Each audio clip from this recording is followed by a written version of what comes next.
네, 안녕하세요, 수강생 여러분. 네, 이번 시간에는 소아치과 3부 특강이 되겠고요.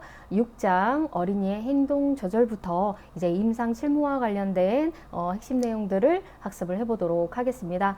그래서 임상 과정들은 속도감 있게 여러분들이 아무래도 보존학이라던가 외과학이라던가 또 치주 교정 이런 교과목들에서 학습했던 이 내용들과 많이 중복되는 부분들이 있어요. 그렇기 때문에 핵심적인 내용들만 위주로 해서 속도감 있게 학습을 하시면 되겠습니다. 네, 잘 따라와 주시기 바라겠고요. 먼저 이제 행동 조절에 들어가도록 하겠습니다. 지금까지 구강 질환의 형태 그리고 그 중에서도 치아 우식이 다 발생하는데 이 치아 우식의 형태들을 알아봤다면 이런 치아 우식과 같은 형태의 구강 질환이 발생되었을 때 적절한 시술 과정이 이루어지게 되겠는데요. 이 시술에 있어서 효율성이라던가 그리고 효과를 증진시키기 위해서는 아무래도 소아 연령대의 아동들에 대한 행동 조절이 먼저 선행이 되어야 됩니다. 그래서 즉 진료의 협조를 얻을 수 있는 경우에 그런 성인 환자와 다르게 진료의 협조도를 일으키기에 좀 다소 어려움이 있을 수 있는 그런 대상자이기 때문에 이런 심리 발달 이론적인 내용들 여러분들이 교재에서 다시 한번 읽어보시고요. 그리고 이제 본격적으로 치과 치료 시의 행동 관리 요령에 대해서 우리가 학습을 들어가도록 하겠습니다. 먼저 121페이지에 나와 있는 행동 관리 내용입니다. 그 중에서 핵심 내용은 아무래도 연령별 특징 중에서도 3세 이하는 어린이를 아무래도 부모의 협조가 필요한 시기예요. 그래서 부모가 동반해서 같이 치과 치료에 협조를 해주셔야 되는 부분. 그런데 이제 3세 이상이 되면 그러면 어떻게 해야 될까요? 네, 모자 분리를 하는 게 오히려 더 진료 과정에 있어서는 좀 효율적이다라고 생각할 수가 있겠습니다. 그래서 주로 왜 보호자의 있고 없고의 여부가 그만큼 중요하느냐? 네, 아무래도 소아 연령 시기에 아이들이 신생아, 유아, 그리고 학령정기, 학령기, 그리고 청소년기 시기와 같은 이 생애 주기별, 단계별, 연령별 특징이 있기 때문인 거예요. 그래서 행동에 영향을 주는 요소는 뭐가 있냐? 아무래도 신뢰감, 그리고 안정감이 제일 큰 것 같고요. 또한 부모님의 가정 환경도 중요한 부분인 것 같아요. 그래서 부모가 옆에서 굉장히 좀 긴장하고 우왕좌왕하게 되면 아이도 덩달아서 긴장감이 높아질 수가 있겠고요. 그리고 불신감이나 신뢰도가 떨어져 있는 경우에도 마찬가지겠고요.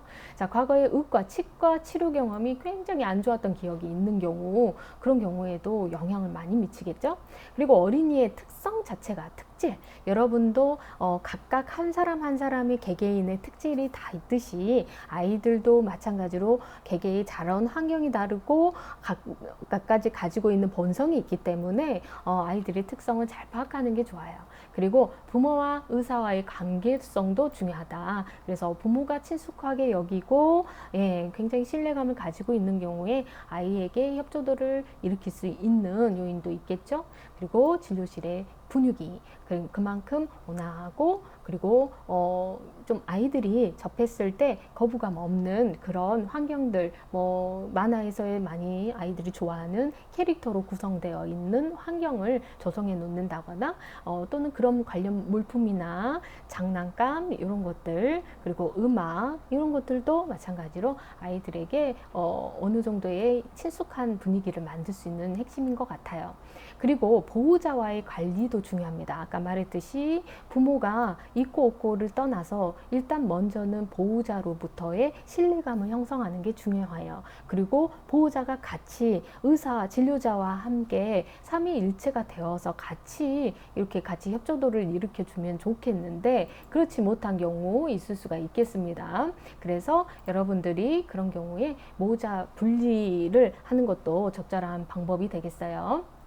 그래서 보호자의 태도, 주로는 3세 이하의 어린이는 부모가 옆에 있는 것이 더 효과적이다라고 할 수 있겠습니다. 자, 연령별 특징들 봐보시면 1살까지는 아무래도 이해하지 못한 시기이기 때문에 이 협조를 하지 않더라도 구강검사나 특정 치료는 간단한 처치는 가능합니다. 자, 2살 정도에는 아무래도 협조 전 단계죠. 아직까지는 협조들을 일으킬 수 없는 단계잖아요. 그래서 공포심, 낯가림 이런 것들이 심한 단계입니다. 그래서 분리불안이 크기 때문에 이때까지는 항상 부모와 동반 이게 중요하겠고요. 자, 3세부터는 숫자에 대한 이런 대화나 내용 이런 것들을 어느 정도는 이해해가는 시기입니다. 그래서 설득이 가능하다. 그렇다면 우리가 가장 많이 해줄 수 있는 심리적 접근법인 체계적 탈감작이라고도 했죠. 단계적 둔감화. 그래서 tell, show, do, TSD를 가장 우선시한다. 라는 부분을 꼭 기억하시고요. 그래서 낯선 사람과 장소에 대해서 공포심이 크기 때문에 아무래도 무서움이 당연히 있다라는 것을 인지하고 아이들에게 아무리 온화한 성품을 가지고 있는 아이라고 하더라도 좀 더 한 번 더 예방 차원에서 TSD를 해주시면 좋겠어요.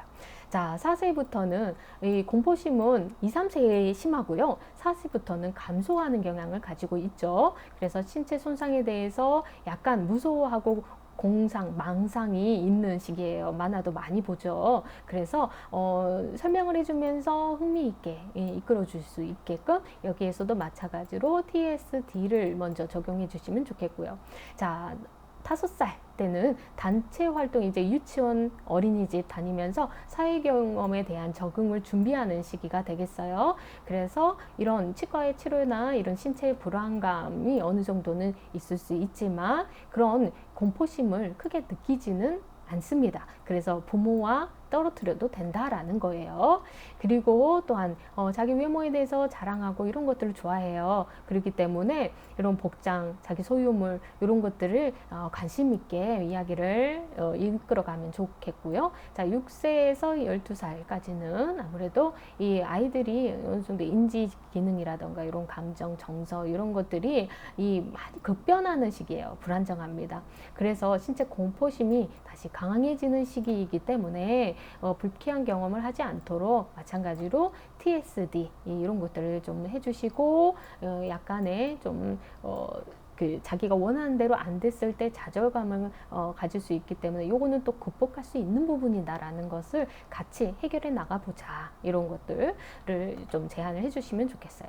자, 그래서 진료실 안에서 행동 조절을 하기 위해서는 가장 첫 번째는 일반적 고려사항을 먼저 지켜주셔야 됩니다. 자, 이와 같이 6가지로 나누어질 수가 있겠어요. 부드러운 분위기, 그리고 보호자를 분리하는 게 좋다. 몇 세 이상부터? 3세 이상부터.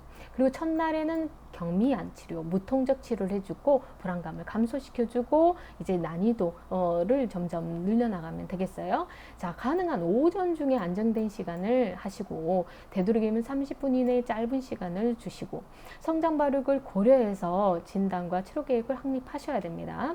자, 행동 조절과 보호를 위한 러버댐 무조건 방습은 철저히 한다라는 부분들이 있겠어요. 자, 그렇다면 이 행동 조절에 대한 본격적인 방법론적인 부분들을 들어가겠습니다. 먼저 여러분이 구분자를 살펴보셔야 됩니다. 심리적 접근법, 물리적인 접근법, 그리고 약물을 이용한 진정요법, 세데이션이라고 하죠. 이 3가지를 먼저 구분자로 하고 심리적 접근법에서 심리적으로 무서워, 이런 무서움증, 그리고 센시티브함을 체계적으로 감소시켜주는, 즉 단계적 둔감화가 심리적 접근법 안에 들어간다는 거. 하지만 뭣도 들어가요? 모방도, 모델링도 심리적 접근법이 들어가요. 그래서 아이가 심리적으로 안정감을 가질 수 있게끔 하려면 이 공포심을 떨어뜨려 줘야 돼요. 센시티브함을 떨어뜨려 줘야 돼요. 그러려면 가장 먼저 말, 시범, 행동을 통해서 단계별로 체계적 탈감작을 해주는 거나 또는 모방 방법을 통해서 저 친구 굉장히 잘하지? 너도 저 친구처럼 잘할 수 있어 라는 것을 친구의 모방 습득을 통해서 해주는 거. 그래서 협조적인 아이를 관찰케 함으로써 해준다거나 또는 비디오 슬라이드 사진을 협조적인 아이나 만화의 사진을 보여주고 너도 이렇게 할 수 있겠지? 하고 모방할 수 있게끔. 그래서 요거하고 또 분리해서 구분하셔야 되는 게 바로 주의 분산이에요. 주의를 분산시키는 거예요. 그래서 관심도와 주의를 분산해서 공포를 줄여주는 것도 어디에 들어가요? 심리적 접근법에 들어가요. 그래서 비디오 테이프 진료 중에 또는 만화 캐릭터 음악을 진료 중에 틀어주게 되면 하이스피드나 로우스피드의 소리를 최소화시켜 줄 수 있고, 이 음악이나 비디오에 아이가 집중할 수 있게 되면서 분산시켜 줄 수가 있는 거예요. 그래서 여기에서 말하는 비디오는 미리 사전에 보여주면서 모방시켜 주는 차원이고, 여기에서의 비디오 테이프는 진료 중에 요걸 보게끔 해서 진료 과정을 인지하지 못하게 해주는 분산 방법이 되겠어요. 심리적 접근법의 요것도 중요한 부분이에요. 강화법. 자, 뭐죠? 우리가 일반적으로 여러분도 좋은 습관이 있지만 안 좋은 습관 있잖아요. 안 좋은 습관을 없앨 수는 없어요. 안 좋은 성격을 없앨 수는 없어요. 없애면 정말 좋겠지만, 그러면 어떻게 해야 돼요? 잘하는 것을 더 강화시켜줘서 더 돋보이게 해주면 더 좋아요. 그래서 그런 방법들입니다. 즉, 강화 인자를 더 강화시켜주는 인자를 아이에게 강조해 주는 거예요. 그래서 행동을 조절하는 방법이 되겠습니다. 그 중에 첫 번째가 긍정적 강화입니다. 그래서 친근한 말과 선물을 주는 것은 뭐에 들어간다? 긍정적 강화예요. 그리고 부정적 강화는 속박, 격리 이런 것들이 되겠어요. 그래서 긍정적 강화 부분이 어느 정도 여러분들이 생소할 수는 있겠지만, 잘하는 것을 그리고 좋아하는 것을 주면서 강화시켜 주는 거. 그래서 여기에서 우리가 국가고시에서 많이 나왔던 게 체계적 탈감작 부분에서 14년도, 그리고 분산 방법에서 15년도, 23년도, 그리고 체계적 탈감작 부분에서 17년도에도 출제가 됐었네요. 네, 두 번씩 이렇게 출제가 됐었고요. 또한 도구적 강화 부분에서 긍정적 강화 부분이 24년도에 출제가 되면서 여기저기에서 수속들이 출제되는 걸 볼 수가 있겠죠. 자, 그리고 신체 속박과 같은 물리적 방법입니다. 이제 자, 물리적 방법은 어떤 경우에 할까요? 아무래도 말 시범 행동을 실패했을 때 해주는 거예요. 그래서 항상 원칙은 뭐부터 해주는 거예요? 테일쇼우드와 같은 심리적 접근법을 먼저 해주고, 이걸 실패했을 때 물리적 방법으로 들어가셔야 되는 거예요. 그래서 요거 같은 경우는 신체를 속박하는 거기 때문에 항상 전제사항에 보호자를 동의하에 해줘야 된다. 동의하에. 이게 가장 중요한 부분인 것 같아요. 그리고 처치도 30분 이내로 짧게 해줘야 돼요. 그래서 주의 집중 효과를 가지게 하고 사고를 예방하는 효과를 주는 정도에서만 해주셔야지, 이게 바로 아이에게는 징벌처럼 여겨지면 안 되겠죠. 그래서 이런 경우에 신체적 속박 부분도 우리가 15년도에 나왔던 게 30분 이내 처치한다. 요거 중요합니다. 자, 그리고 즉 20분을 경과하지 않는다. 이렇게도 여러분들이 작성해 주세요. 20분을 경과하지 않는다. 자, 그리고 보호자 동의하에 해야 한다. 이런 것도 중요한 학습 내용이 되겠습니다. 자, 그리고 이런 경우에도 해줍니다. 적응증 한 번씩 읽어보시는데, 그 중에 약물요법, 즉 아까 세데이션, 진정요법을 할 때 아이는 잠든 것 같지만 여러분도 잠잘 때 잠꼬대 하잖아요. 그래서 아이들이 돌발 행동을 할 수가 있어요. 그래서 항상 패드랩을 가볍게 해주셔야 되는 거예요. 그래서 약물 진정하니까 어차피 재웠으니까 아이들이 안 움직이겠지 생각하면 안 돼요. 그래서 이것도 중요한 항목으로 여러분들 눈여겨보시면 되겠고요. 어쨌든 행동 조절에 실패한 비협조적인 아이를 대상으로 한다. 그리고 응급 상황의 경우 빨리 즉각 처리를 해야 되는데 아이가 비협조적인 경우, 그리고 비협조적인 어린이의 부모가 치료를 요구하는 경우, 아이가 너무 강하게 거부하는 경우. 자, 금기증으로서는 협조적인 아이는 굳이 할 필요 없겠죠? 경험이 부족해서 소심하거나 수줍은 아이, 요거 굉장히 여러분들이 혼동하는 부분이에요. 그래서 요거 샤이한 아이들은 해줘야 된다라는 생각을 가지시면 안 돼요. 소줍고 소심한 아이는 먼저 뭘부터 해주면 돼요? TSD 해주시면 돼요. 그렇기 때문에 금기증에 들어간다. 자, 의학적 전신적으로 상태가 신체 속박이 불가능한 경우, 정신질환자 이런 것도 뒤에 나옵니다. 그래서 이런 경우도 여러분들이 잘 보시고요. 자, 입 가리기 혼 방법, 이거는 입 가리는 방법이에요. 그래서 아이들이 반항적 태도를 보일 때 앞지르는 아이들 있죠. 그래서 그런 아이들은 순간적으로 입을 막아버리면서 선생님을 집중할 수 있게끔, 내가 하는 대화를 집중도로 순간 이끌어낼 수 있게끔 하기 위해서 하는 거예요. 그래서 인지지능이 있는 아동이어야 돼요. 3세에서 6세. 그리고 심리적 접근법이 어쨌든 실패한 아이들, 그리고 지시 충분히 이해하고 협조적인 태도 불구하고 신경질적이고 이런 경우 지문 많이 출제되는 것 같아요. 자, 그리고 금기증이라고 하면 아무래도 아이들이 호흡곤란이거나 그러면 입 막음증을 하면 안 되겠죠. 그리고 3세 이하 요거하고도 매칭되는 거죠. 이 아동은 안 되겠고, 장애가 심한 아동 요것도 여러분들이 꼭 기억하셔야 되는 부분입니다. 자, 그리고 경험이 부족하거나 불안한 행동을 가진다고 해서 무조건 하면 안 되겠죠. 자, 이제 약물 진정 방법이에요. 약물 진정 방법은 약물을 투여해서 진정 방법을 하는 방법이 있고, 자, 여기에 제시되어 있는 것과 같이 아산화질소 흡입 진정이 주요하게 여러분들이 보시면 되겠어요. 자, 그래서 아산화질소 흡입 진정은 어떤 경우에 주냐? 자, 먼저는 보호자 동의는 꼭 하셔야 되고요. 신체 소파 꼭 해야 된다라고 했죠. 가볍게. 자, 그리고 적응증, 그리고 근기증, 비적응증. 자, 그리고 장점, 단점 보시면 되겠어요. 아무래도 아산화질소 흡입 진정은 이제 우리가 물리적 속박까지도 했는데도 그것도 안 되는 아이들이 되겠죠. 그래서 이런 아이들의 경우에는 불안과 공포가 심한 아이. 자, 그래서 순간적으로 세데이션 하고 깨어나면 아무 기억이 없어요. 그래서 아이에게도 좋고 진료진에게도 아무래도 효율적인 진료를 하는 데 있어서 효과적인 방법인 것 같아요. 자, 그런데 이런 구역 반사 조절이 안 돼요. 조금만 구강 내에 어떤 기구가 들어가도 구역 반사가 있는 아이들 안 되는 거예요. 그래서 그런 경우, 그리고 심신장애를 있는 그런 가진 아이들. 자, 그리고 비적응증 하면 마스크 착용도 마스크 쓴 사람만 봐도 너무나 좀 진료가 불가능할 정도로 비협조적인 아이는 오히려 세데이션이 어렵다는, 그래서 마스크 착용을 해야 돼요. 아이가 착용을 해야 되는데 이 마스크만 봐도 이제 기겁을 하는 거예요. 그런 경우에는 마스크를 착용하지 않으면 세데이션이 안 되기 때문에 어렵다라는 거. 아무래도 아산화질소를 흡입해야 되는 마스크를 착용해야 됩니다.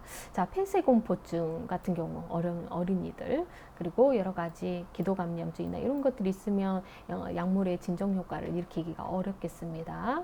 자, 그리고 또한 이런 거 영양 조절이 용이하다, 부작용이 적다 이런 장점도 있지만 단점이라고 하면 아무래도 환자의 협조가 부족할 경우에는 어렵다라는 거예요. 이런 경우가 매칭이 되죠. 자, 그리고 가스를 이제 자주 우리가 흡입하게 되면 아무래도 진료자에게는 좋지 않습니다. 건강상. 자, 여기까지 문제를 풀어보면요. 자, 19년도 문제입니다. 진료의 비협조적인 태도를 보이는 어린이의 대상으로 원활한 진료를 위해서 물리적인 방법은 뭐가 있을까요? 네, 정답만 간단히 여러분들 보시면 신체 소박이라고 할 수 있겠고, 자, 오디오나 비디오를 통해서 긴장감을 완화시켜주는 방법, 분산법. 자, 그리고 공포감을 가진 어린이에게 약한 것에서 강한 것으로 자극을 반복해서 줄 거예요. 자, 그런 것을 우리는 뭐라고 하죠? 체계적 탈감작이라고 했었습니다. 자, 그리고 불안 공포가 심하고 구역 반사가 있는 아이에게는 결국엔 뭘 해줘야 될까요? 진정요법밖에는 답이 없다고 했죠. 자, 그리고 23년도 자, 숫자를 세게 하는 거예요. 동영상을 보여주면서 자, 어떤 방법이 될까요? 주의 분산 방법이 되겠죠. 자, 어린이가 치과 진료에 협조적일 때 칭찬하거나 장난감을 줬어요. 자, 좋아하는 거, 잘하는 거 이런 것들을 강화시켜주는 거 뭐였죠? 긍정적 강화. 자, 그래서 여러분들이 이제 영상 안에서는 이제 시간 관계상 문제풀이를 이제 신속하게 진행을 하지만 다시 한번 제가 제시한 문제집을 다시 한번 풀어보시면서 연도별 내가 6개 중에 몇 개씩 이렇게 맞는지 마지막에 다시 한번 점검하시면 좋을 것 같습니다. 다음은 7장 소아의 수복 치료에 대한 내용을 학습하겠습니다. 네, 수복 치료는 일반적으로 치아 후식과 같은 경우에 이 경조직 질환에 의해서 치관이 붕괴되거나 소실되었을 때 그 부분을 보충해 줄 수 있도록 수복물을 이용해서 충전해 주는 시술을 말하는데요. 그래서 이 수복 치료 시에 또한 소아 환자에 있어서 유치 수복 시 또 주의점이 있겠는데요. 아무래도 유치에서 우리가 앞에 학습했듯이 유치의 형태학적인 해부학적인 특성을 고려해서 수복을 시행해 주어야 되겠죠. 그래서 아래와 같이 8개의 항목이 있겠습니다. 그 중에 치관에 대한 부분에서 유치 치관은 영구치에 비해서 크기가 작고 구형이기 때문에 아무래도 충전물을 충전했을 때의 유지력이 다소 떨어지는 경향이 있어요. 그래서 충전물이 탈락되거나 하는 위험 요인이 클 수가 있겠고요. 그리고 유치의 범랑질과 상아질이 영구치보다 두께가 얇죠. 그렇기 때문에 치수 질환으로 쉽게 이완되거나 치수가 총공될 위험성이 노출될 위험성이 큽니다. 그래서 두께가 얇다라는 부분을 생체적으로 고려를 해야 되고요. 세 번째는 유치의 교환면이 해부학적 형태가 명확하지 않기 때문에 부구나 이 그루브 그리고 융선이라던가 이 다양한 형태학적인 특징이 이 교두라던가 이런 것들이 이제 명확해야 하는데 부구가 많아요. 그래서 명확하지 않다라는 점이 수복치료 시에 좀 어려운 부분이 되겠고요. 네 번째는 이 치수강이 크고 치수각이 높기 때문에 그 중에서도 근심, 혀측 치수각이 뚜렷하게 돌출되어 있다고 했죠. 그렇기 때문에 쉽게 노출될 수 있는 위험성을 가지고 있습니다. 또한 치경윤선이 많이 발달되어 있는 부분, 그리고 치경부의 범낭소주의 주행 방향이 영구치와는 다르게 영구치는 수평 방향인데 얘는 교환면을 향하고 있다고 했었죠. 그리고 인접치와 접촉면이 굉장히 넓고 평평하다라는 점. 그래서 영구치의 경우에는 컨택 포인트로 닿아요. 자, 이와 같이 포인트로 닿습니다. 그런데 유치의 경우에는 서피스로 닿죠. 이렇게 넓적한 면적으로 닿아요. 그렇기 때문에 그만큼 치아 후식이 취약한 형태적 특성을 가지고 있습니다. 그리고 교환면이 더 좁다라는 부분. 그래서 치경윤선이 발달되면서 치경부가 잘록하고 마찬가지로 치경윤선을 기준으로 해서 교환면 방향으로 경사져 있다라고 했었죠. 그래서 이런 형태학적인 특성들이 있기 때문에 일반적으로 치관의 치아 후식의 증례에 따라서 아래와 같이 아말감이라던가 복합내진 그리고 이 글래스 아이오노모와 같은 수복제를 이용한 충전 치료도 이루어질 수 있지만 대부분 많이 이루어지는 것이 바로 기성관 수복이 되는 것 같아요. 그렇기 때문에 자, 앞에 아말감과 복합내진 그리고 글래스 아이오노모에 대한 주요 특징은 여러분들 치과 보존학에서 학습을 하시게 되겠고요. 자, 이 학습 내용에서는 기성관을 중점적으로 여러분들 학습을 하시면 되겠습니다. 그 중에서도 이제 적응증, 금기증이 있어요. 자, 특히나 증례에 따라서 어떤 수식이 이루어질 것인가 라는 것을 묻는 문제가 출제가 되기 때문에 이것이 바로 증례가 된다라고 생각을 하시고 여러분들이 가상의 문제를 한번 만들어 보시는 거예요. 땡! 자, 광범위한 치아 후식이 있는 유치나 영구치 그리고 치질의 결손이 심한 치아 또는 파절된 치아의 임시수복 그리고 의식 활성이 높은 치아 이런 경우에 어떤 시술이 적합하느냐라고 물어봤을 때 이 기성관을 선택하실 수 있도록 하시면 되겠고요. 자, 특별히 금기증은 없지만 여기에서 장점, 단점도 여러분들이 좀 주요하게 보셔야 되는데 아무래도 이 기성관은 SS, 스테인리스 스틸 재질은 아주 얇게 기성 금속관으로서 사이즈도 다양하고요. 크기도 다양하죠. 그래서 이미 기성 제품이 나와 있어요. 그래서 일반적인 주조 금관하고 다르게 우리 보철학에서 봤던 일반적인 크라운과 다르게 얇아요. 그래서 거기에서 발생될 수 있는 또 문제점도 있지만 또한 장점도 있어요. 그래서 가장 큰 장점이라고 하면 치질의 삭제량이 적다라는 게 가장 큰 장점인 것 같고요.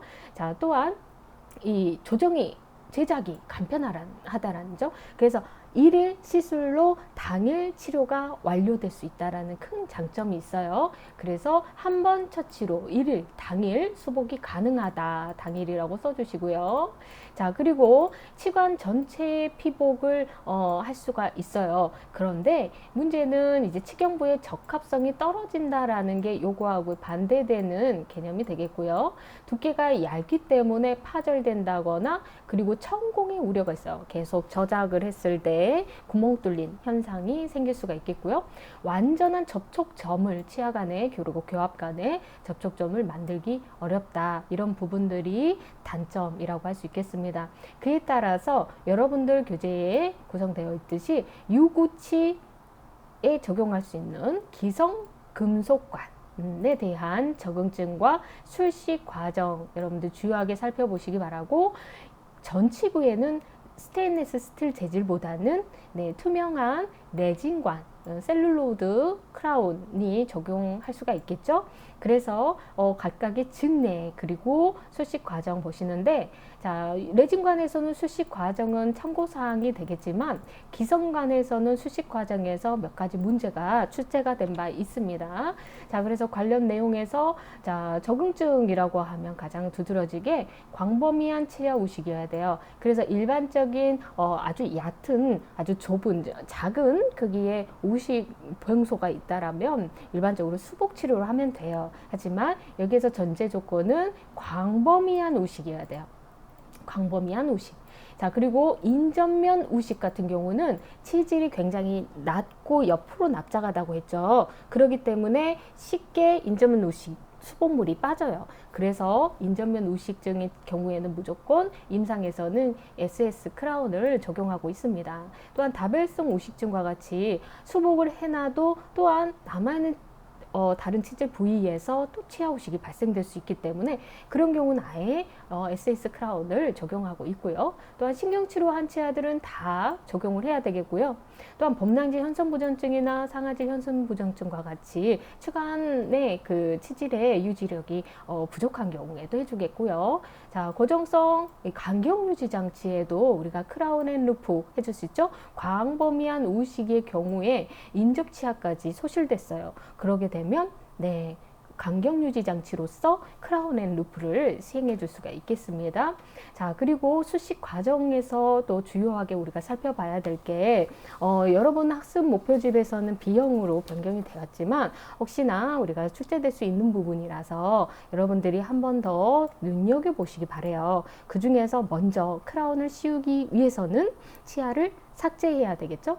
자, 삭제했으면 일반 주조관과 다르게 본뜨지 않습니다. 기성관은 사이즈별로 다 만들어져 있는 것 중에 선택해서 여러분들이 맞춰보는 거예요. 그래서 기성관을 선택하고 시적하는 단계, 그리고 시적해봤으면 이제 기성관이 높이가 굉장히 높게 제작돼서 나와요. 기성 제품이기 때문에. 그래서 교합의 높이는 사람마다 다르기 때문에 치경부를 잘라가면서 교합을 낮춰가야 돼요. 그래서 여러분이 이것을 조정하고 연마하는 과정으로 가요. 그래서 시적하고 여기 사이에 조정이 포함되어 있어요. 그래서 기성관 조정 이 부분이 14년도에 출제됐던 부분이 되겠고요. 자, 조정을 하면서 이 시적하고 조정을 했어요. 치경부 부분을 이렇게 치경부 부분으로 이렇게 오목하게 치경부 밀착성을 높이기 위해서 치경부 밀착. 자, 그래서 밀착시키기 위해서 사용하는 재료가 있어요. 자, 즉 우리가 교정에서도 봤죠. 컨투어링 플라이어와 클림핑 플라이어가 되겠습니다. 여기에서 컨투어링 플라이어가 15년도에 나왔었어요. 자, 그리고 이런 기성 금속관을 이제 연마하고 마무리 부드럽게 조정하고 접착하면 끝납니다. 자, 그래서 이 부분에서 주로 시험 문제에 또 많이 출제됐던 부분이 유구치 우식에서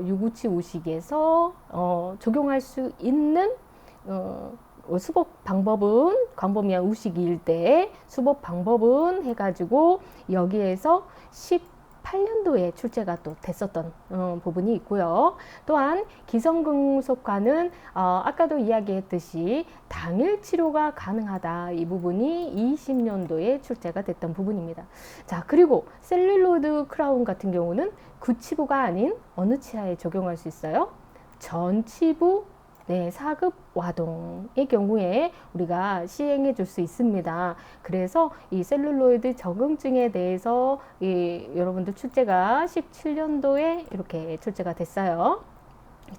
자, 그리고 여기에서 우리가 외상으로 인해서 광범위하게 치질이 파괴돼도 할 수 있다라는 점. 그래서 치관 붕괴가 심한 전치부 치아. 치수 진료를 받은 치아, 범랑지 형성 부전증. 자, 구치냐 전치냐 요것만 기억하셔서 어떤 증례이냐에 따라서 정답을 맞추시면 되겠습니다. 자, 학습 문제를 보면요. 유구치, 구치입니다. 전치가 아니죠. 기성, 금속관이네요. SS 크라운을 의미하는 거고요. 각각의 특징 중에서도 치질 삭제량이 적다. 당일 치료가 가능하다. 2번이 정답이 되겠고요. 자, 그리고 이 유구치 기성관 SS 크라운에 대한 설명에서 22년도에 출제가 된 내용이 되겠고요. 치질의 삭제량이 적다고 했고요. 당일 수복이 가능하다. 충복 출제가 됐던 내용입니다. 20년도, 22년도 이렇게 매년 출제되지는 않고요. 간헐적으로 출제되고 있기 때문에 관련 항목들 중에서도 자, 여기 18년도에 나왔던 항목, 15년도에 나왔던 항목, 17년도에 나왔던 항목도 다시 한번 주의하게 살피시면 올해 이 해당 항목에서 학습이 제대로 이루어진다면 관련 문제를 꼭 여러분들이 정답을 맞출 수가 있겠습니다. 자, 다음은 8장 치수 치료가 되겠어요. 여러분들이 임상 파트 중에서 좀 어려운 부분이 아마 이 치수 치료이지 않을까 싶어요. 왜냐하면 보존학에서 여러분들이 이미 학습했던 내용이고요. 아래 생리적 치근단 유도술 그리고 치근단 현성술 이런 내용들은 또 외과학에서도 간단히 언급되는 부분입니다. 그래서 관련 학습 교과목에서 여러분들이 학습이 제대로 이루어졌다면 간단하게 정리만 다시 한번 다 잡고 넘어가시면 돼요. 자, 그래서 간단하게만 우리가 살펴볼게요. 그 중에서 소아치과의 개념에서 이 부분은 정말 매년 출제되는 부분이요. 심지어는 이 두 문제까지도 출제가 될 수가 있겠습니다. 그만큼 중요도가 높죠. 자, 잘 들어봐 주시기 바랍니다. 자, 소아의 치수 치료. 소아는 어떤 치아 있어요? 유치와 무슨 영구치? 미성숙 영구치, 일반적인 영구치에 대한 치수 치료는 여러분들 보존학에서 봤던 금광치료 이런 것들이 대표적이겠죠. 그런데 여기에서는 미성숙하다라는 것은 아직 치근단 뿌리 끝에 치근단공이 열려 있고 또 치수 조직이 풍부한 이 치수광이 넓은 형태를 띠고 있죠. 그래서 이런 경우에는 치아의 발육이 아직 미완성이기 때문에 완성이 되기까지 치수 조직을 보존하고 치아를 보존해 줘야 돼요. 그래서 그런 의미에서 미성숙 영구치에 대한 치수 치료가 일반적으로 시험 문제의 답인도로 출제되는 부분이기도 해요. 자, 하지만 유치에 있어서의 치수 치료도 출제가 되기 때문에 살펴보도록 하겠습니다. 자, 일단 치아의 상태를 볼게요. 자, 구분자에서 깊은 우식이 있고요. 그런데 깊은 우식에서 이제 넘어가서 치수 조직은 아직 생활 상태인데 치수 조직이 위해가 됐어요. 그리고 아예 치수 조직이 실알치, 회사되거나 하는 실알치의 경우가 됐습니다. 즉, 무수치라고도 하죠. 자, 그래서 이렇게 크게 세 개의 증례에 따라서 우리가 보면요. 깊은 우식이에요. 하지만 치수 조직이 노출되었거나 치수 질환의 위험성은 아직 없는 상태죠. 자, 그런 경우에 깊은 우식의 경우에 해줄 수 있는 게 바로 뭘까요? 자, 바로 복조술이 되겠죠. 자, 그런데 복조술에서도 간접 치수 복조술, 직접 치수 복조술이 있다고 했어요. 간접은 인다이렉트, 직접은 다이렉트. 그래서 즉 치수가 노출됐냐 안 됐냐를 가지고 하는 거예요. 구분하는 거예요. 아직 치수가 노출되지 않았지만 너무 치아 우식이 광범위하다 보니까 많이 치유 와동이 형성되면서 치수 조직이 비쳐 보일 정도로 치질이 아주 얇게 남아 있어요. 잔존 치질이 얇아요. 그런 경우에는 치수 질환으로 이완될 수가 있기 때문에 이런 경우에 우리는 깊은 우식을 제거하고 나서 뭘 해줍니까? 뭘 도포해야 돼요? 상아질이 이제 만들어져야 되겠죠. 그래서 상아질 형성을 유도시켜 주기 위해서 어떤 재료가 필요합니까? 네, 수산화 칼슘 재료가 필요하죠. 자, 이런 것들은 23년도에도 출제되는 부분이 되겠어요. 그래서 이런 재료에 대한 특성도 여러분이 기억을 하셔야 되는데, 일반적으로 수산화 칼슘 같은 경우는 이 수국 상아지를 만들어주는 그런 재료이기도 하지만, 또한 소독, 살균 작용을 해줍니다. 살균까지도 적어주시면 좋겠어요. 그래서 이런 특성을 가지고 있는 재료를 바닥에 깔고, 그리고 나서 도포한 다음 그 위에 뭘로 충전해 주나요? 치수가 자극을 받았기 때문에 자극받은 치수가 진정돼야 되겠죠. 진정제의 대표적인 재료가 있어요. 치수 진정제, 유진올 성분, GOE가 되겠죠. 자, GOE하고 또 똑같은 성분이지만 매운맛도 없고 바로 굳어요. 굳는 경화 속도가 빨라요. 그래서 일반 대학병원에서 많이 쓰고 있는 재료가 있습니다. 네, IRM이 되겠죠. 그래서 IRM이나 GOE나 또는 GIA 같은 불소함유 재료를 임시 충전을 해줄 수가 있겠어요. 그리고 나서 2개월에서 6개월 뒤에 실인 증상이 없고 또 상아질이 형성이 되었다. 그런다면 어느 정도 그 환자의 자가 증상이나 이런 것들이 없었을 때에 영구 충전을 해주시면 되겠습니다. 자, 그래서 이런 간접 치수 복조는 자, 어떤 증리에 해준다? 심한 우식을 제거하고 나니, 자, 와동이 깊은 부위에 치수 조직은 아직 노출되지 않았기 때문에 자발통이나 동통은 없어요. 아직 동요도도 없고요. 방사선상에 치근의 변변이 없어요. 자, 하지만 치질이 굉장히 얇게 남은 경우 치수 조직을 보호하기 위해서, 진정시키기 위해서 해주는 그런 약제이자 또는 상아지를 형성시켜주기 위한, 두께를 만들어주기 위한 단계에서의 수산화 칼슘 제제를 이용한다. 자, 그리고 우리가 또 여기에서 직접 치수 복조도 24년도에 출제된 바가 있습니다. 자, 직접 치수 복조는 이제 노출이 돼버린 거예요. 작은 크기의 치수 노출, 요게 핵심이 되는데, 그 중에서도 몇 미리 이내여야 돼요. 이상 가면 치수 절단술로 가야 됩니다. 그래서 이내여야 한다는 거.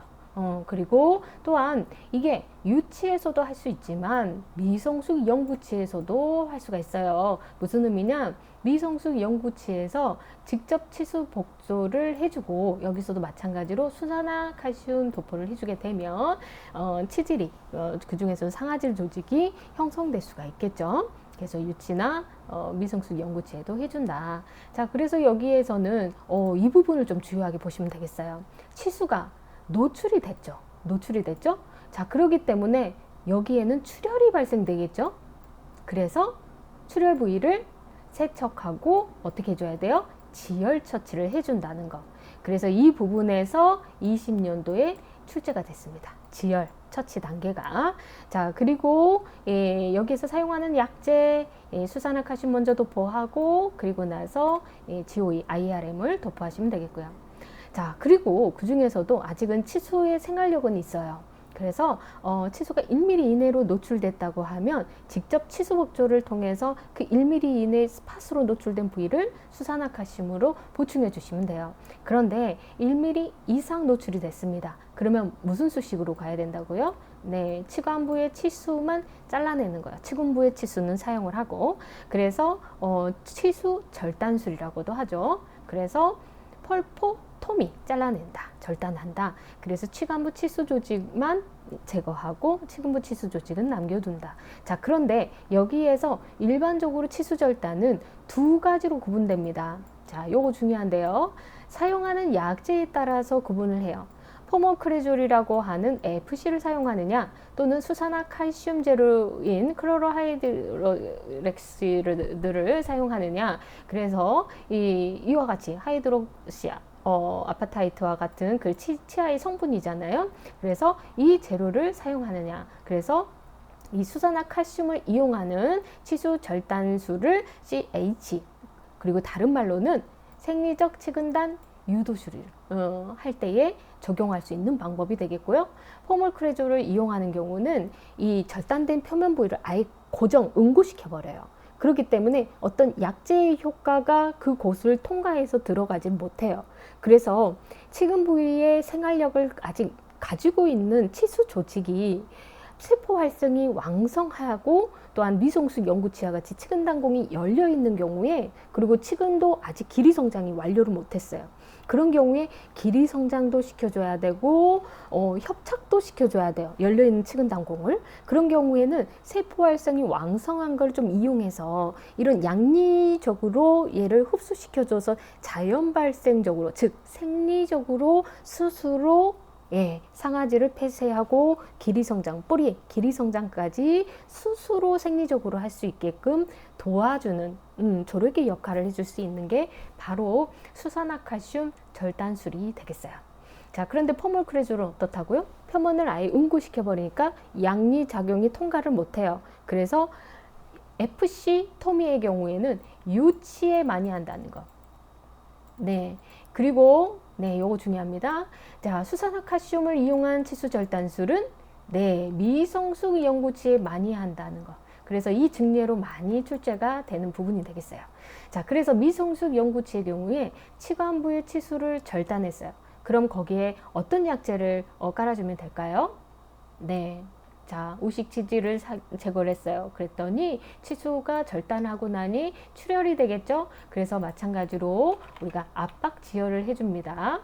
그리고 나면 지혈된 표면 부위를 좀 면적이 넓기 때문에 지혈이 좀 잘 되게끔 압박 지혈 시켜주시고, 표면 부위에 어떤 약제를 도포해요?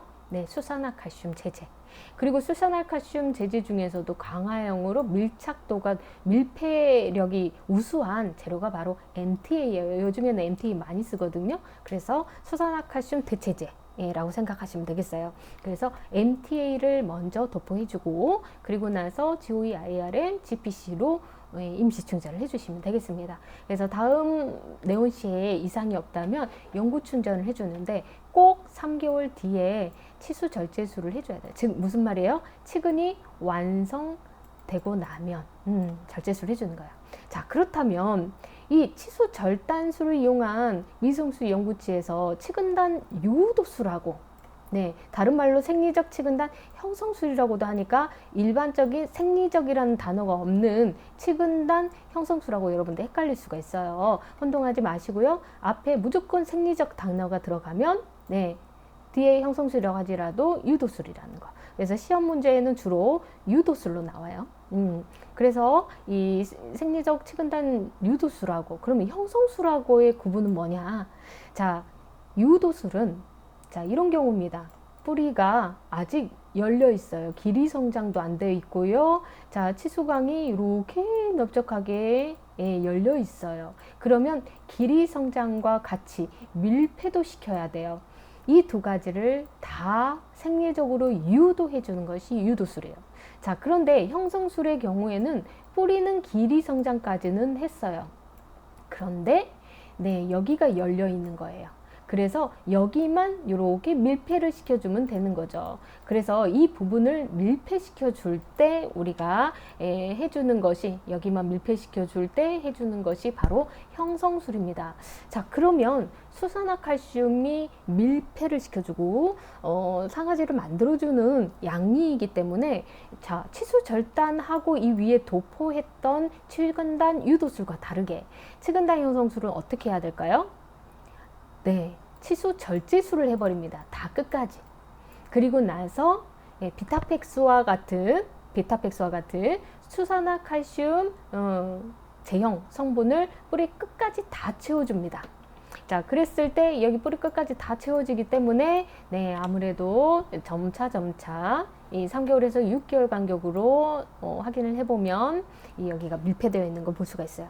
그러면 그 이후에는 얘는 흡수성이에요. 수산화칼슘은. 그렇기 때문에 싹싹 깨끗하게 긁어내고 거기를 GP콘으로 근관 충전을 다시 마무리해 주셔야 된다는 점.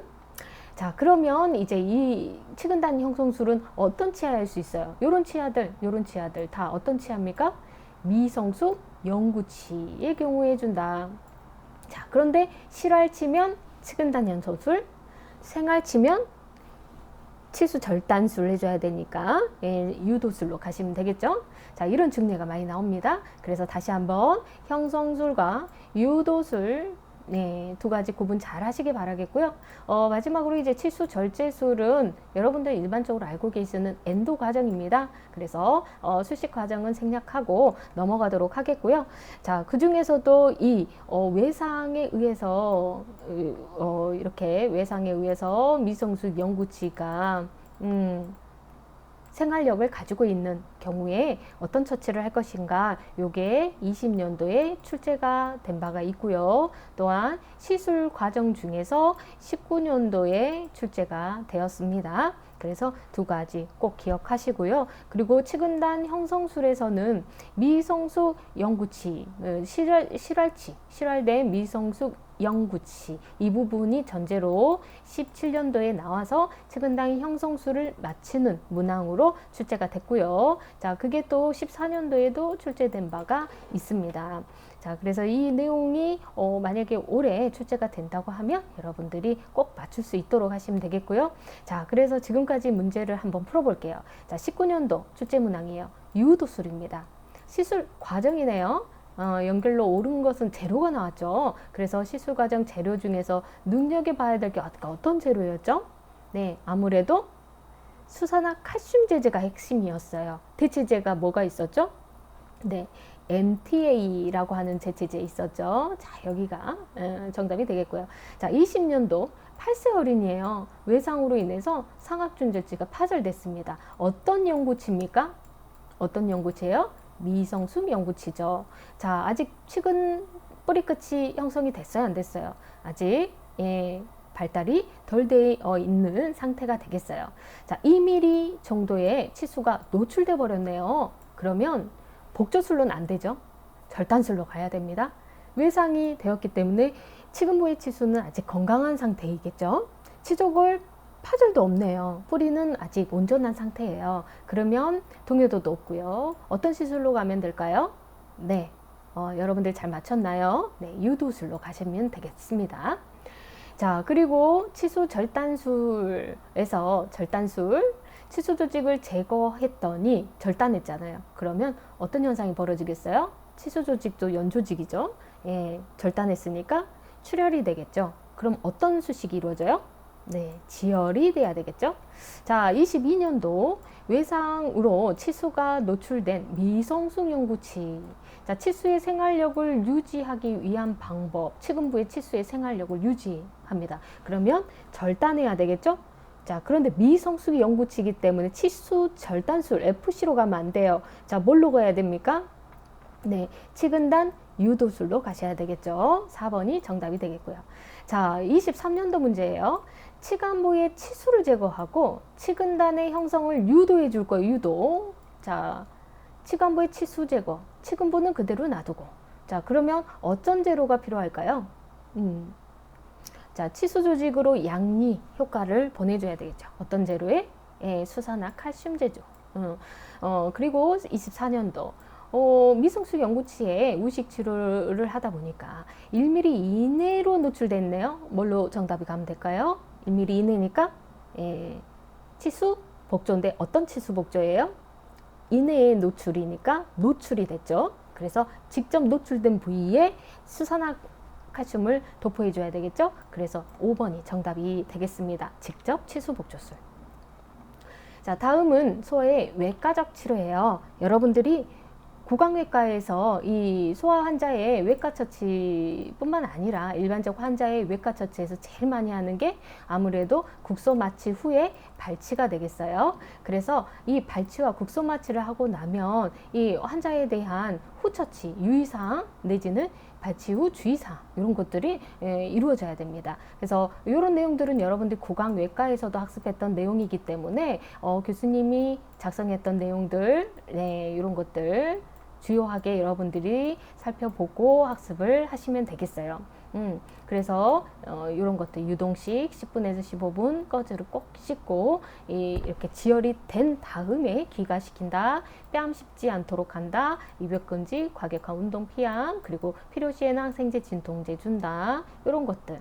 자, 그리고 발치에 대한 적응증 큰 기증 또한 여러분들이 구강외과학에서 학습했던 내용들이 중복이 됩니다. 그렇기 때문에 여러분들이 어떤 내용들이 나왔는지 학습을 해 가시면 되겠고요. 그 중에서도 이런 과잉치, 매복치 이런 것들, 그리고 계승연고치의 맹출에 지장을 주는 만기잔존치아, 인접치아에 뭐 예를 들어서 흡수를 일으킨다거나 이런 치아들은 탈락을 시켜야 됩니다. 제거를 하셔야 되겠죠. 자, 18년도에 출제가 되었습니다. 이 두 가지 기억을 하시고요.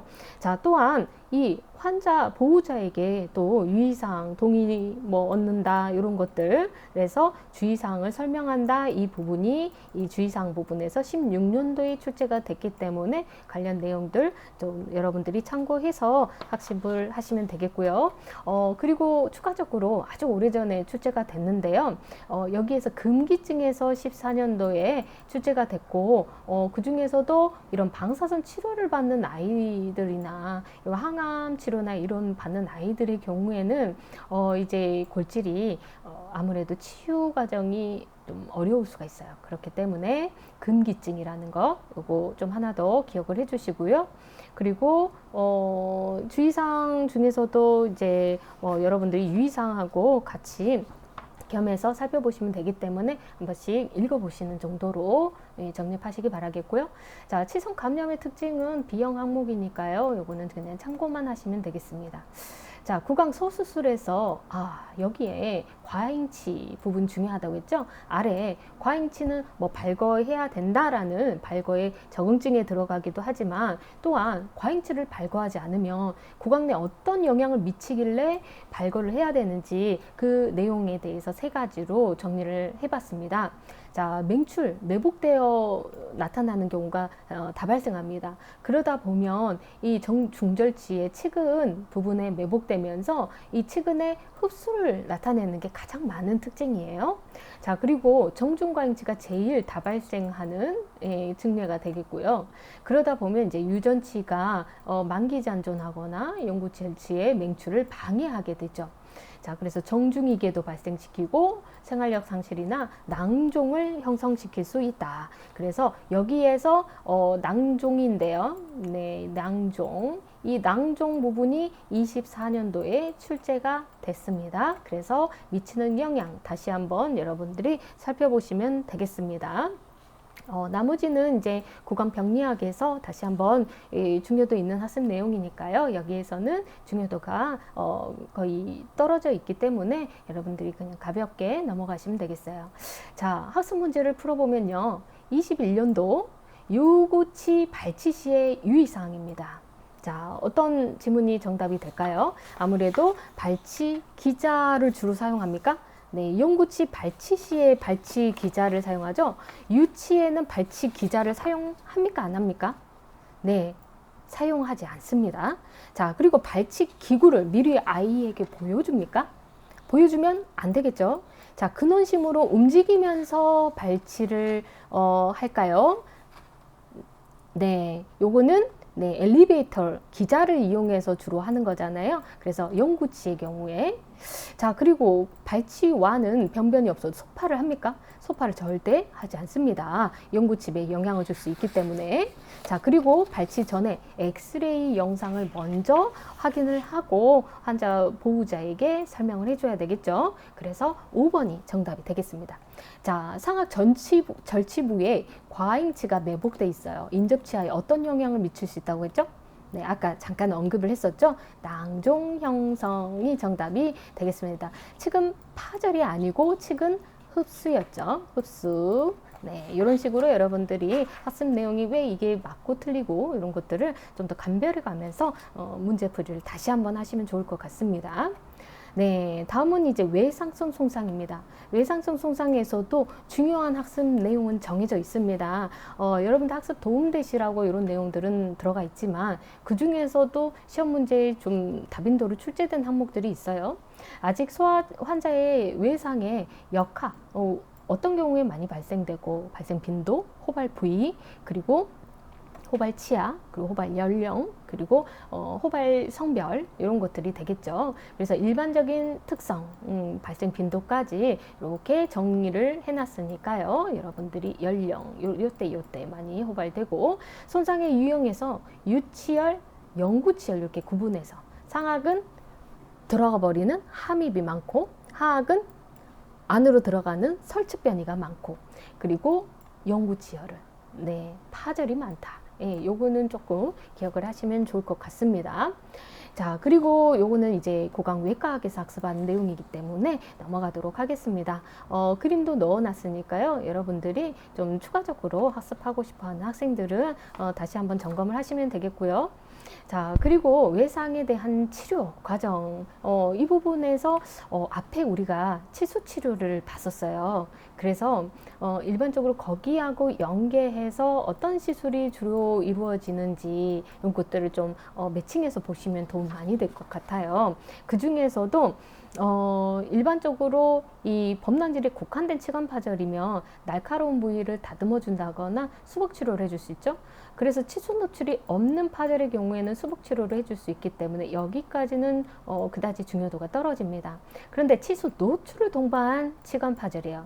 그러면 약간 노출이면 1mm 이하면 직접 치수복조. 자, 1mm 이상 큰 노출이면 치수 절단 또는 치수 절제술 해야 돼요. 그런데 유치의 경우에는 FC 절단술이나 치수 절제술 해줄 수 있는데 제일 중요한 것은 치근단이 미완성인 미성숙 영구치 이런 경우에는 형성술 그리고 유도술 이런 것들 해줘야 되겠죠. 그래서 생리적 치근단 형성술은 유도술이라고 했어요. 기억나신가요? 생리적이 들어가면 무조건 유도술이다. 자, 그리고 치근 파절이 되면 어쨌든 발거해야 되는 상황이고요.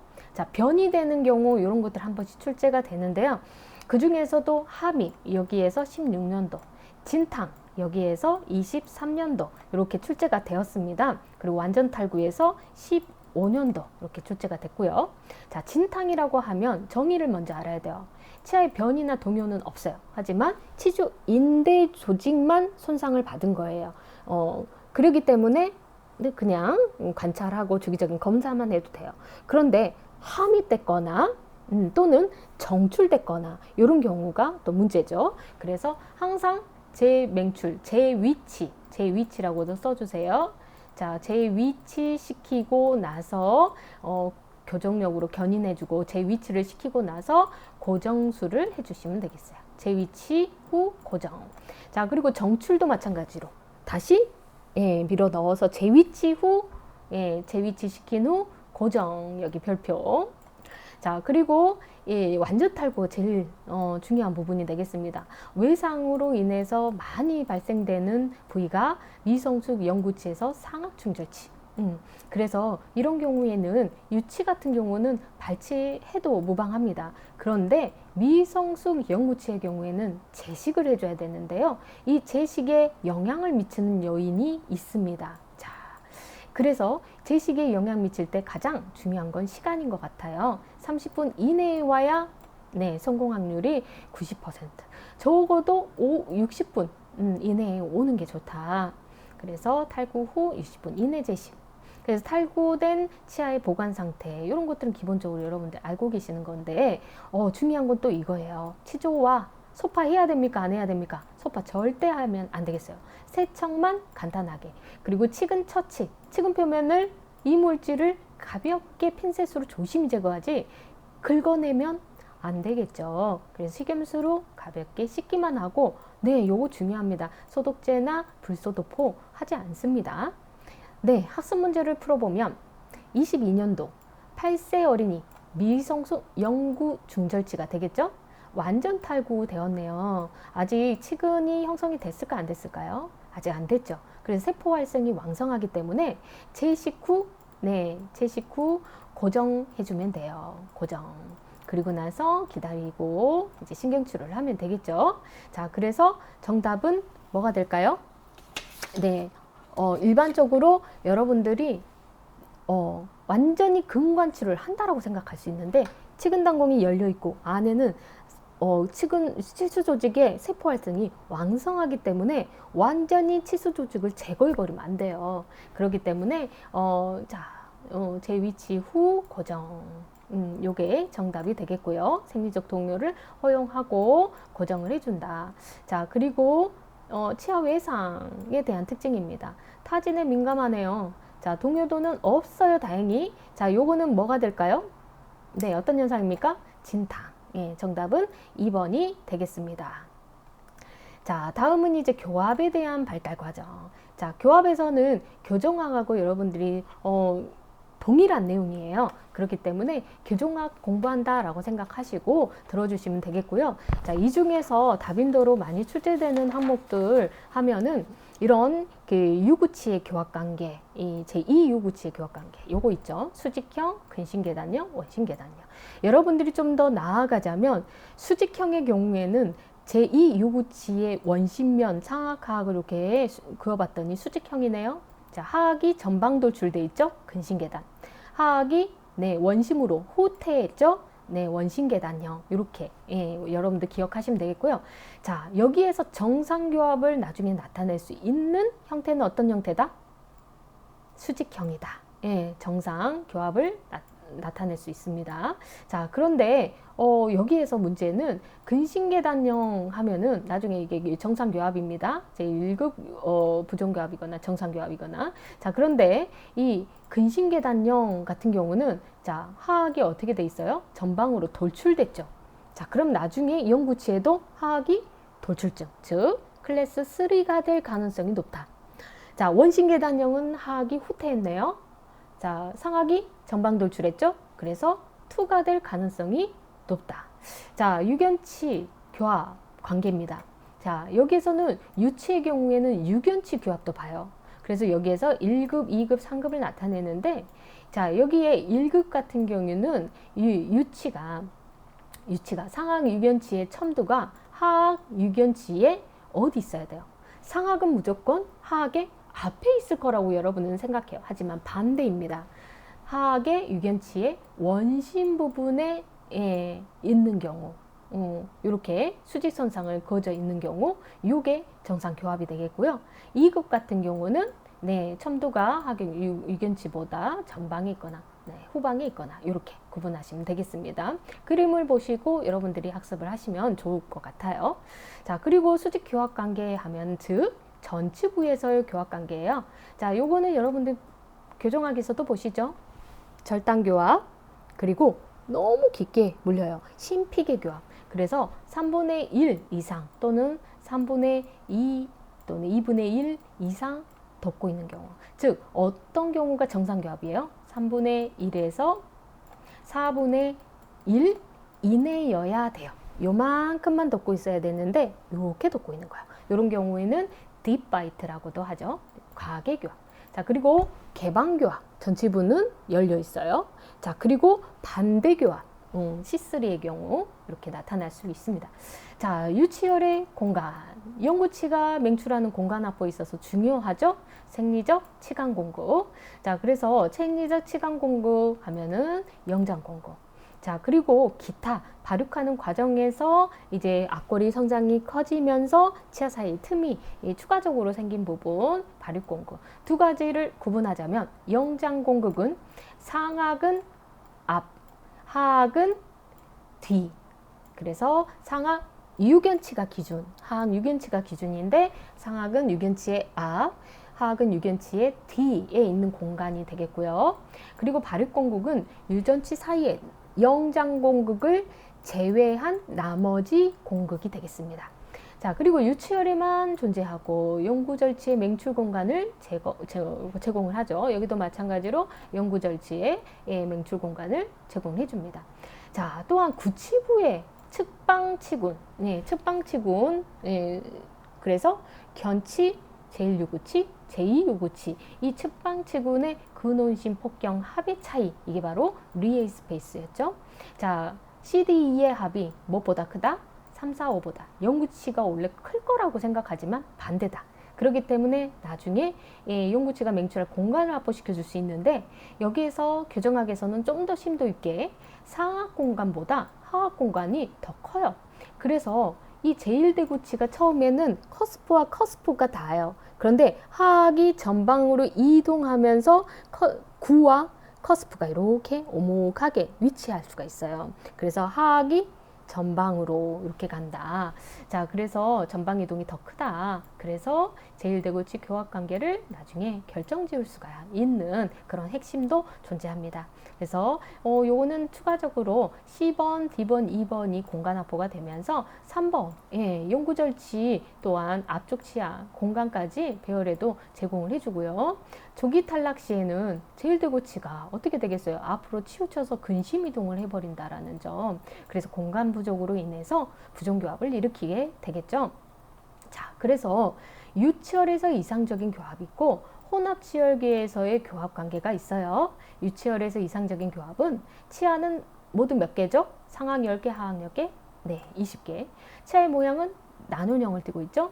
전치부 공간이 있습니다. 공간이 있어야 되죠. 영장공극, 발육공극. 자, 그래서 이 사이에는 또 영장공극이라는 공간이 있고, 자, 치관의 각도가 교합면에 대해서 거의 수직이라는 거. 그래서 직립되어 있어요.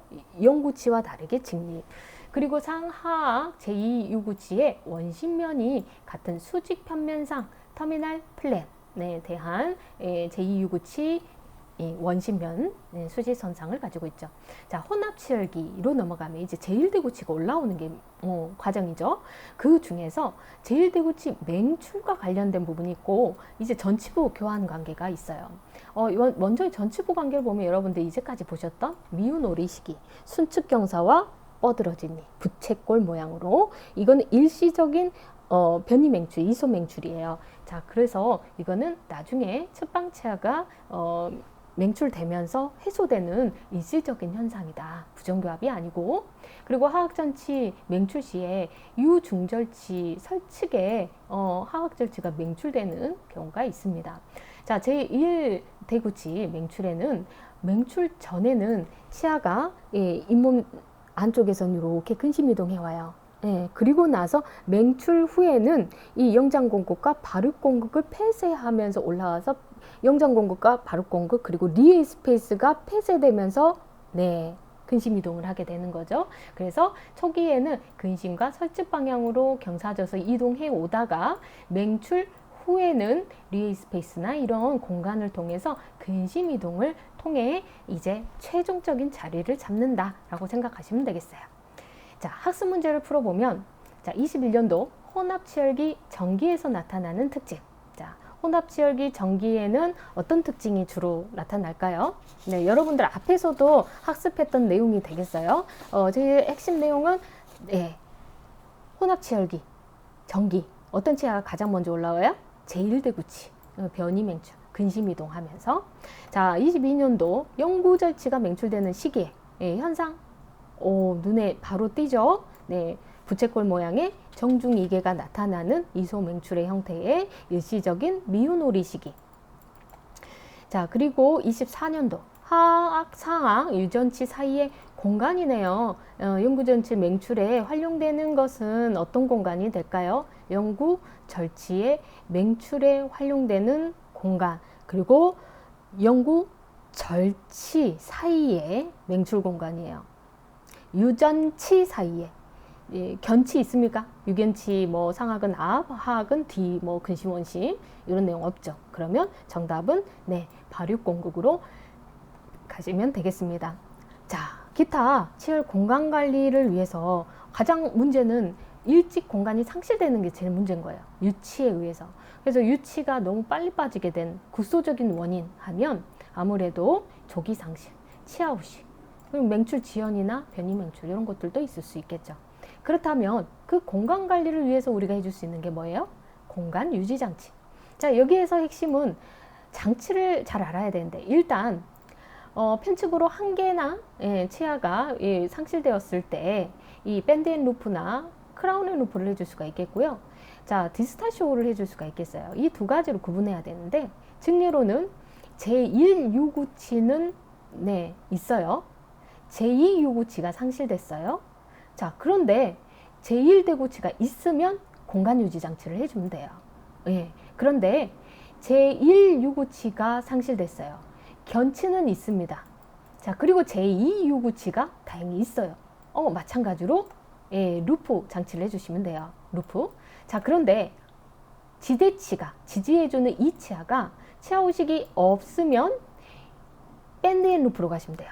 그런데 광범위한 치아후식이 있어요. 요만큼만 소실이 된 거예요. 요만큼. 그래서 치관붕괴가 심해요. 그러면 어떻게 될까요?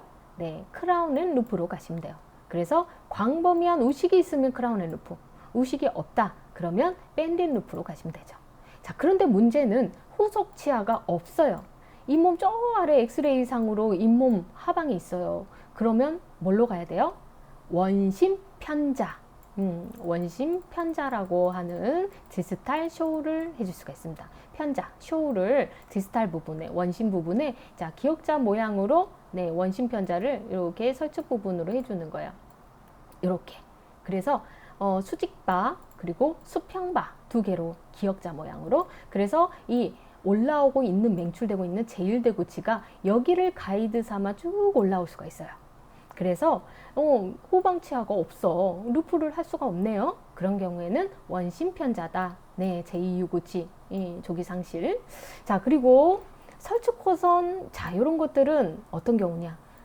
편측 혹은 양측에 2개 이상의 다수 치아, 다수라고 쓰세요. 조기 상실 시에. 자, 그러면 하악은 혀가 있죠? 설축호선. 상악은 구개호선이에요. 자, 그런데 구개호선이 2개가 있네요. 자, 냉스 구개호선은 그래서 이렇게 넣어놨어요. 이렇게 냉스 구개호선은 레진판 있고요. 횡구개호선은 그냥 횡단해요.